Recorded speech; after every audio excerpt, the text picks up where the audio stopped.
So gold analysis. So ito yung pre-trade analysis natin sa gold for this week. Makita natin yung bias natin.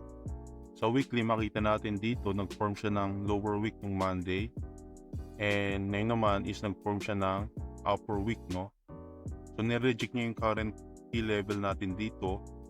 So yung bias natin, if below siya ng key level, bearish bias tayo. And if above siya ng key level, bullish bias tayo. So ito yung trade natin sa gold. Makita natin yung bearish momentum. Makita natin na yung take profit natin dito. So nag-sell tayo sa pullback kung titingnan natin sa FX system. So ito yung trade natin.